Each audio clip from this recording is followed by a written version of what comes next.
경매스쿨 현미경의 치우입니다. 염입니다. 오늘은 많이 떨어진 물건을 한번 볼 건데, 이렇게 경매에서 유찰이 많이 된 물건은 아무런 필요가 없을까? 이런 생각을 하시는 분도 있고, 그래도 많이 떨어지면 누군가는 입찰을 하겠지 이렇게 생각하시는 분들도 있는데, 누군가는 입찰을 했지만 그 이유가 걱정되는 그런 물건을 하나 가지고 왔습니다. 네, 어떤 사건인지 같이 화면을 보도록 하겠습니다. 대전지방법원 서산지원 사건이고요. 2022 타경 4750 임의경매 사건입니다. 소재지는 충청남도 태안군 남면 신혼리이고요. 외 3필지니까 총 4개 필지가 경매에 나온 거네요. 용도는 전이고요. 토지 면적은 4필지 합쳐서 761평입니다. 감정가가 2억 9,600, 거의 3억부터 시작을 했는데요. 최저가가 8%예요? 8%, 2,445만원까지 떨어졌습니다. 2024년 10월 8일에 입찰일이었는데요. 5명이 입찰했네요. 낙찰가는 3,278만원. 와, 그러면 거의 800만원 안에 5명이 다 들어가 있다는 거네요. 그렇지. 와. 근데 이제 이 경매가 처음 시작했을 때가 2023년 8월 달이었어. 네. 1년 넘게 이 경매 물건이 경매에 나온다라고 홍보 효과를 누렸는데, 그럼에도 불구하고 낙찰가가 11% 정도밖에 안 된다라는 것은, 이것은 이 물건이 쓰임새가 있어서 낙찰이 됐다라기보다는 저 가격이면 그냥 산다라고 하는 그 개념으로 접근을 했기 때문에 이게 낙찰이 됐다라고 생각을 하는 거지, 이 물건이 쓰임이 있다라고 저는 보지는 않습니다. 자, 물건을 조금 더 보겠습니다. 총 4필지의 토지가 경매에 나왔는데요.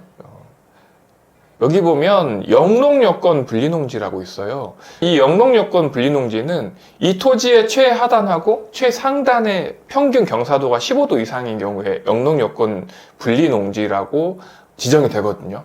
그렇다고 하는 거는 이 땅도 경사도가 상당하겠네요. 혹시 또 이런 땅을 내가 건축을 한번 해볼 수 있을까? 이렇게 접근하시는 분도 있었겠지만, 아마 현장을 가보시고 나면 그런 생각이 싹 사라질 거라고 저는 그렇게 봅니다. 그리고 이쪽 보니까 분묘가 있다고 나와 있네요.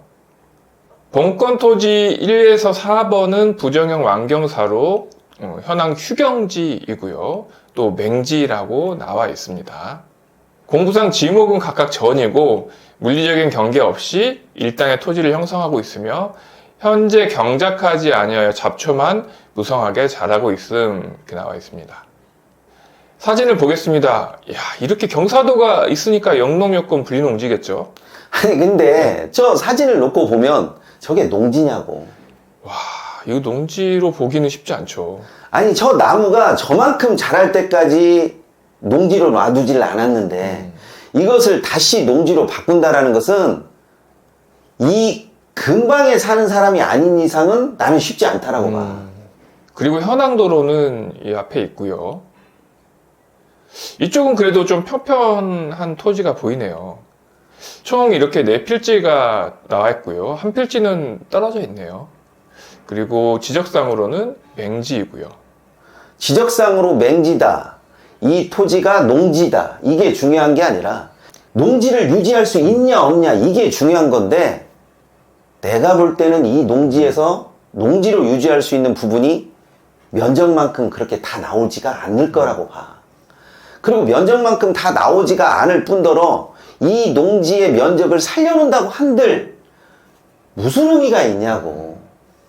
그래서 저는 이 토지가 아무리 저렴하고 또 저렴해도 쓰임새나 활용도 면에 있어서는 굉장히 낮게 평가되기 때문에 저 금액에 어떻게 보면 낙찰이 됐다라는 것이 다행스러운 일이지, 이 금액을 낮게 잘 받았다 이렇게 판단할 수는 없을 것 같습니다. 자, 계획관리지역의 농지 4필지이고요. 현황을 보니까 그리고 바닷가이네요.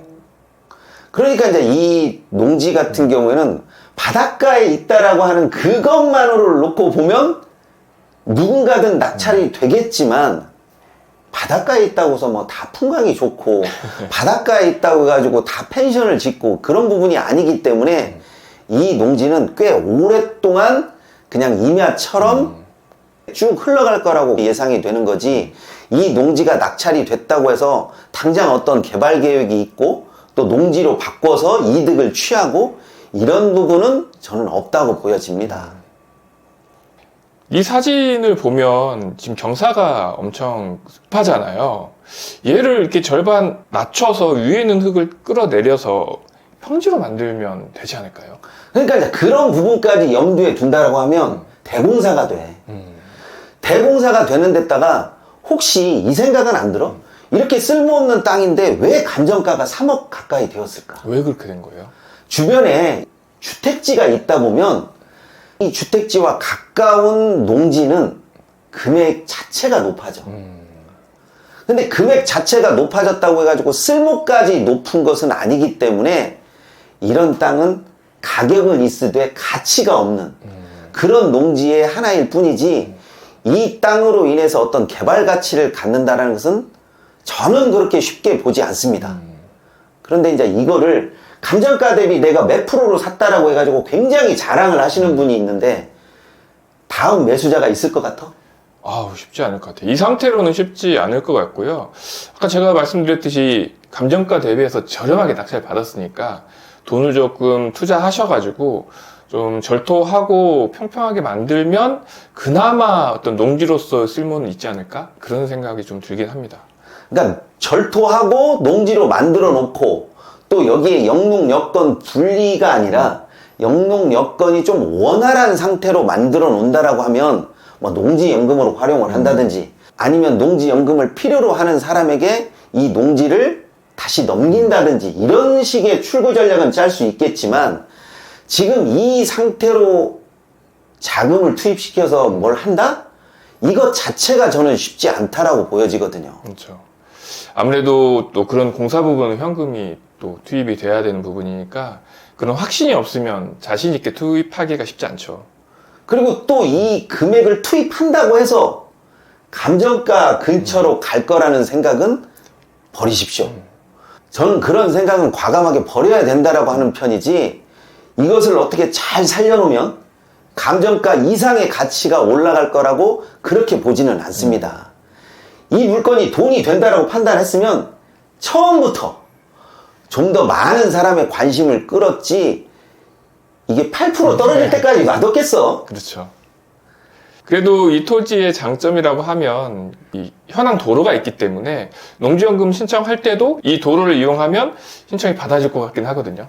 그렇지, 이제 농로라고 하는 측면에서 보면 저 도로가 굉장히 귀한 도로인데, 그게 아니고 만약에 어떤 개발 가치의 의미로서 저 도로를 본다면 아무런 의미가 없지. 그렇죠. 그래서 이 물건 같은 경우는 저도 추천을 했을 때 여기 주변에 지인이 도와준다라든지 아니면 이 충남 태안에 내가 어떤 연고가 있다든지 하는 그런 분에게 추천을 드렸지, 그게 아닌 이상은 가격으로 접근해야 될 그런 농지는 아니라고 판단을 합니다. 앞으로도 이렇게 감정가 대비 많이 떨어진 농지가 나올 거야. 근데 이렇게 많이 떨어진 농지가 나오면 가격으로 접근하시기보다는 과연 내가 이 농지를 통해서 뭘 추구하는 건지, 그 목적에 합당한 것인지 그 부분을 꼭 확인하시고 그 다음 가격으로 접근하시는 게 저는 맞다고 봅니다. 이번 시간에 여기까지 하도록 하겠습니다. 감사합니다.